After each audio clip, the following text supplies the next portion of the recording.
So hello guys, welcome back to my channel. So what we have here right now is probably my favorite of the new Hyundai lineups at the moment. So what we have here is the 2023 Hyundai Creta GLS. This is the top of the line variant here. And first impressions on the looks, I gotta say it looks like a baby Tucson, and the size of it, it's now bigger than a Hyundai Venue, but it is still dubbed as a subcompact crossover. And then yes, I do love the looks, the big grills here and there, and then ground clearance, as you can see, is 200 millimeters. It is pretty tall. And then on the side profile, of course, being the top of the line variant, this is how you can tell the differences as well. You have a two-tone blacked out roof. And the looks as well here, being the top of the line variant, you have LED DRLs here, and your main headlights are here down below. Also, to tell the differences between the top of the line variants, you have chrome door handles. And now here at the rear of the Hyundai Creta, this one is fake, but at least they didn't try to mimic any fake exhaust tips. And the rear of the Hyundai Creta, it kind of looks like Hyundai's luxury counterpart, just being honest. And then open her up. So total space here is 433 liters. You can fit a lot of stuff here. And there's not much of a load lid, surprise. And underneath you have a full-size spare wheel. And then you only have a few toys here, light on the left side, and then a grocery hook only on the right. And then with all the seats down, of course, the space doubles. So with that I'll show you the rest of the interior.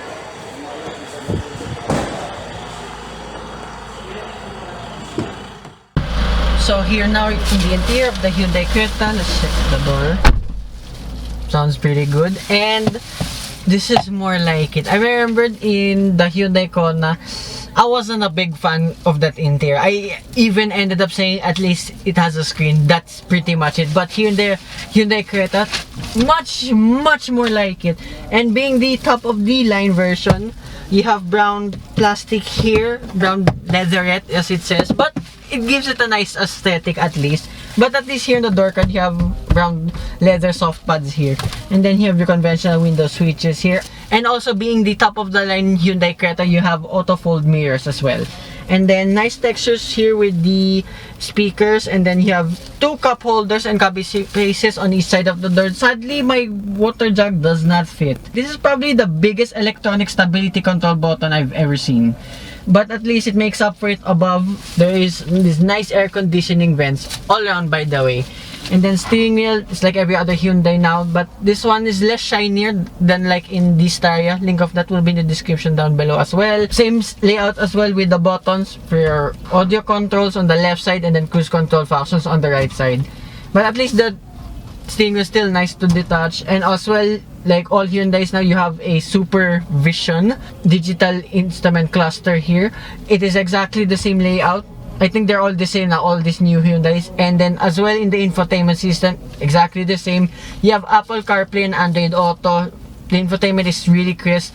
One complaint though, this whole center dash is gloss black, like all the way down to the gear lever. Climate control functions and a very fancy hazard button. It's just literally a triangle. And then further down below, you have two USB ports, one 12-volt socket. And then here in the gear lever, yes, again, it's gloss black. And there's a manual mode / sport mode, despite being a CVT, or Hyundai dubs them IVT. And then glove box, okay, pretty decent for what it is. And then above here, you have your light controls. Sun visors have a mirror, no light, but at least there's a mirror. Knowing a Hyundai, there's a... Oh no! Anyway, continuing here in the center console, you have your drive mode button, traction control button as well here, electronic parking brake, auto hold function, and there's also lights in the cup holders if you turn down the car. My water jug doesn't fit the one in front, but the one behind it does fit. So this is just the size difference only with the cup holders. Center console box is also leather, it's black, but you can fit a lot of stuff at least in there. And then biggest highlight for me in this Creta are the seats. They're two-tone as well, black and brown.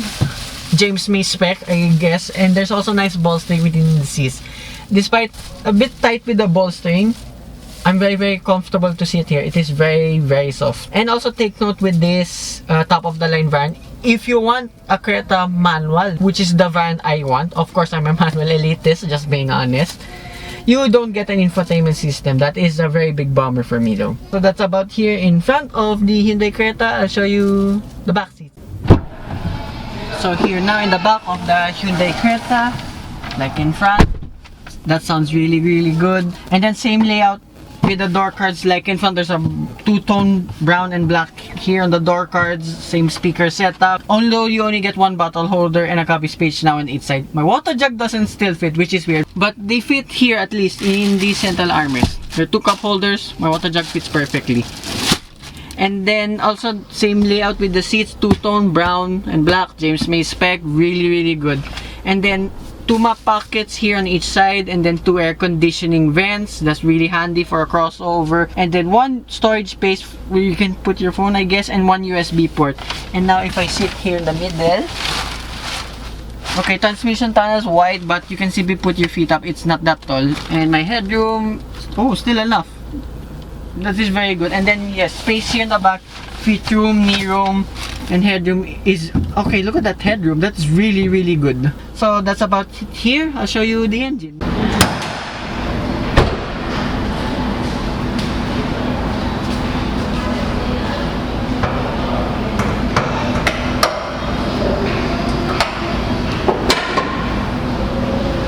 So this is the engine of the Hyundai Creta. It's a 1.5 liter naturally aspirated 4-cylinder engine that produces 115 horsepower and 144 Newton meters of torque. And this one is mated to a CVT transmission. And the other variant, you can get them as a 6-speed manual transmission. Also, weird stats, I'll just share this to you. This CVT can accelerate from 0 to 100 kilometers per hour in 12 seconds. And then for the manual variant, which I expected to be a bit faster, but no, that's acceleration only is 12.2 seconds. And both cars' top speed, whatever transmission, is 170 kilometers per hour, according to Google. So this is as far as I go. Like I said with the Staria and the Tucson walk-around reviews, I really wish I can drive most of the fleet very soon. So hope you guys like and subscribe, and I will see you with more future car reviews. Bye bye. And one complaint though with this Hyundai Creta, you have to slam the hood, as I'll now demonstrate.